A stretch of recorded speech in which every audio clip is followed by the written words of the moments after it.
जड़े झील सबुबले आम घर सामने छिड़ा हुए। दिने मु ता पाखक जाई पचारिली तुमे किए? सी मो स्वामी को ना नहीं पचारिला रितेश एठी रुहंती? एतिकी कहीकि से पलई गला। जेते डाकिली जमा शुणिलाणी। मु जाई मो स्वामी को पचारिली तुमे को गुरी झीटी को जानिछ कि? से रागिकी कहले पागली कि तुमे? मु केमिति ताकू जानिबी? से झीटी सहित दिने हॉस्पिटल रे देखाला। तापरे मो स्वामी को मिछ जानिली। कहानीटी एमिति। मो ना अंजलि। मु आ मो स्वामी 1 ईयर भल पाइबा परे विवाह करितिलु। बाघर रे आमर किछि खास सांग माने आउ घर लोक माने ही थिले। एटा मो स्वामी को इच्छा थिला। से चाहतिले आम बाघर पूरा साधा सीधा रे हेउ। आमे दुई जण एठी बड़ सहर रे जॉब करिछु। मो सासु ससुर गाँ रे रुहंती। रितेश भी बेसी गाँ को जानती नाई। जेबे भी बापा माँ को देखा को इच्छा हुए से आसती सहर आमको देखा करने को। आमे भी एठी लोन करी गोटे घर नहीं आउ बाघर परे मो जॉब भी छाड़ देइछि। आम घर रोड साइड रे झरकार रोड देखा जाए। आउ आम रोसई घर झरकार भी रोड पूरा देखा जाए। रितेश रो ऑफिस समय सकाळ 9टा। सकाळे मु रितेश को पाई खाइबा बनाउथली। हठात मो नजर झरका बाहर रास्तार सेपटे गोटे झील जार बयस बेसी नथिला। पाखापाखि 26 बयस हेब। से आम घर आड़ को देखुला। प्रथम दिन मु भाबिली किए होइथिबो, किंतु से 3 ରୁ 4 दिन हम सबुबले आसुथिबार मु देखिली। मु मने मने भाबिली जाइकी ता सहित टिके कथा हुए जदि आउ कहार घर भाबिकी आम घर को देखुथिबो। सकाळ समय रितेश भी शोइथिले। पुणी से छिड़ा होइथिबार देखिली। आउ आम घर आड़ को देखुची। एथर मु किंतु बाहर को गली। आउ से मते देखिकी टिके डरी जाइथिला। मु ताको पचारिली कौन हैला आपण काहाको खोजुचंती? से डरी डरी कहिला रितेश एठी रुहंती? मु कहली हाँ। आपण केमिति जानंती? से एतिकी सुनिकी सेठु चली गला। मु ताको पछरु डाकिली। से किंतु सुनिलाणी। मु घर को फेरी आसिली। मु आसिला बेलको रितेश उठी सारिथिले। आउ पचारिले कोउठिके जाइथिलो? मु कहली जणे झियो सबुबेले आम घर को देखुची। आउ ताकू मु जाइकी सेई कथा पचारिली। हाँ ताकू तुम ना भी जना। तुमे को गोरी बुली सुंदरी झीटी को जानिच कि? एतिकी सुनिकी रितेश रागी गले। आउ कहले पागल ना कौन? किए किछि भी कहले तुमे मानि नबो? हाँ ये कथा सुनिला परे रितेश चेहरार रंग किंतु उड़ी जाइतिला। मो मुंडरे किछि भी चालू नथिला। रितेश जेतेबेले संध्यारे घर को फेरिले मु ए विषय रे किछि भी कथा हेले। तापर दिन मु उठिबा आगरु रितेश उठी सारिथिले। मु रोसई घर को गली। झरका बंद थिला। बड़ कष्ट रे खुलिले खुले। मु चेष्टा करुଥିଲି किंतु ता ऊपर कुंडीटी को मु खुली पारिलेनी। मु सबुबेले झरकार तळ कुंडी लगाए किंतु आज झरकार ऊपर कुंडी लागिथिला। मु जेमिति हो झरकार कुंडी खोलिली। आउ झरका खुलिकी देखिकी मु आश्चर्य होई गली। रितेश से झील पाखक जाइकी ता सह कथा होचंती।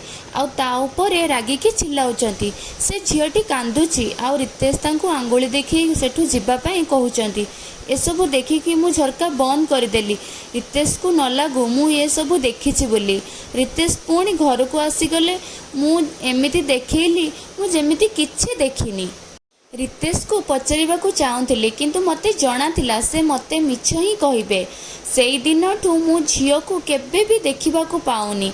ये सब कथा भाबी भाबी मो देह खराब हेबारे लागिला। रितेश मते कहउथिले कौन हेइची? निजर केयर कर, डॉक्टर पाखक चल। मते किंतु एबे तांकर किछि भी कथा भल लागु नथिला। एबे मते केमिति केमिति लागिला। रितेश मते किछि लुचौचंती। रितेश को बा होई मु किछि भूल तो करिनी। से झियो किए? आउ रितेश ता उपरे एते रागुथिले कौन पाई? रितेश ऑफिस गला परे तार सबु सांग मानंकु फोन कली जो मानंकु मु भी जानिछि किंतु काहाको जଣା नथिला से झियो विषय रे। मु किछि बुझी पारु नथिले कौन ये सब होउछि।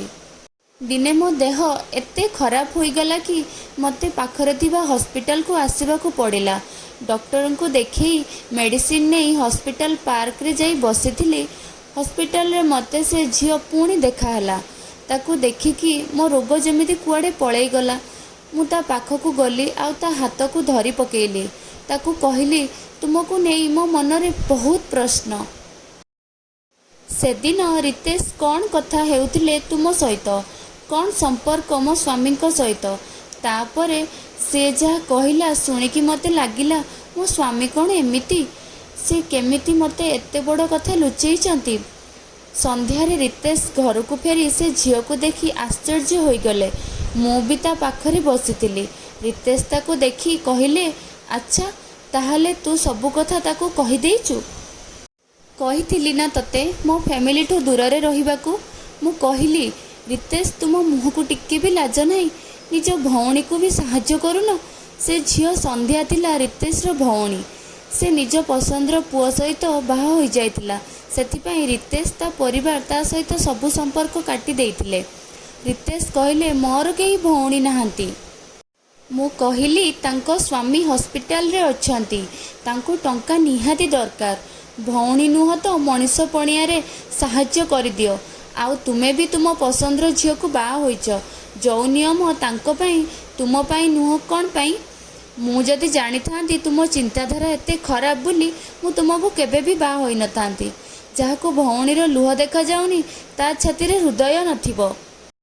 ଏତିକି କହିକି ମୁଁ ଭିତରକୁ ଗଲି। ଆଉ ମୋର ସବୁ ଗହଣା ଆଣିଲି। ଆଉ ସନ୍ଧ୍ୟା ସହିତ ଯିବାକୁ ବାହାରିଲି।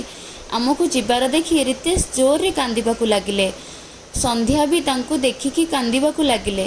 କାନ୍ଦି କାନ୍ଦି ରିତେଶ କହିଲେ, କେତେ ଭଲ ପାଉଥିଲୁ ତାକୁ। ବାପା, ମା ଆଉ ମୁଁ ରାଣୀ ପରି ରଖିଥିଲୁ। ଆଉ ଇଏ ଗୋଟେ ଦିନ ଆମକୁ କିଛି ନ କହିକି ଘର ଛାଡ଼ି ପଳେଇଲା। ଆମ ଭଲ ପାଇବା ତୋତେ ଦେଖାଗଲାଣି? ତୋ ପାଇଁ ରାତି ରାତି ମୁଁ କାନ୍ଦିଛି। କେଉଁଠି ଥିବ, କେମିତି ଥିବ ମୋ ଭଉଣୀ? ସେତେବେଳେ ବାପା, ମା ଆଉ ଭାଇ କଥା ମନେ ପଡ଼ୁନଥିଲା? ଆରେ, ମୋତେ ତ କହିପାରିଥାନ୍ତୁ। ସେମିତି ପଳେଇ ଗଲୁ ନା। ଏବେ କ'ଣ ପାଇଁ ଆସିଛୁ? ଭଉଣୀ କହିଲା, ଭାଇ, ତୁମେମାନେ କେହି ମାନିନଥାନ୍ତ। ସେ ଭାଇ ଭଉଣୀଙ୍କ ଏମିତି କାନ୍ଦିବାର ଦେଖି ମୁଁ ବି କାନ୍ଦି ପକେଇଲି। ଯେମିତି ଆଖିର ଲୁହ ସହିତ ସବୁ ରାଗରୁଷା ଚାଲିଗଲା। ସେ ନିଜେ ସନ୍ଧ୍ୟା ସହିତ ହସ୍ପିଟାଲ ଗଲେ। ମା ବାପାଙ୍କୁ ଡକା ହେଲା। ଦୁଇଜଣ ବଡ଼ ସ୍ନେହରେ ଝିଅକୁ ଗେଲ କଲେ। ଏବେ ହସ୍ପିଟାଲରେ ସନ୍ଧ୍ୟାର ସ୍ୱାମୀର ଦେହ ଭଲ ଅଛି। ଡକ୍ଟର କହିଛନ୍ତି ଜଲ୍ଦି ଡିସଚାର୍ଜ ହୋଇଯିବ। ରିତେଶ ଏବେ ବହୁତ ଖୁସି। ରିତେଶ ସନ୍ଧ୍ୟାକୁ କହିଛନ୍ତି, ଏବେ ଯଦି କିଛି କରିବୁ ଆଉ କ୍ଷମା କରିବିନି। ସବୁବେଳେ ମୋ ଗେଲି ଭଉଣୀ ହୋଇକି ରହିବୁ। ଜୀବନ ବହୁତ ଛୋଟ। ଅହଙ୍କାରରେ ଯେତିକି ଶାନ୍ତି ନାହିଁ କ୍ଷମା କରିଦେବାରେ ଅଛି। ଥରେ କରିକି ଦେଖିବେ, ଜୀବନ ବଦଳିଯିବ।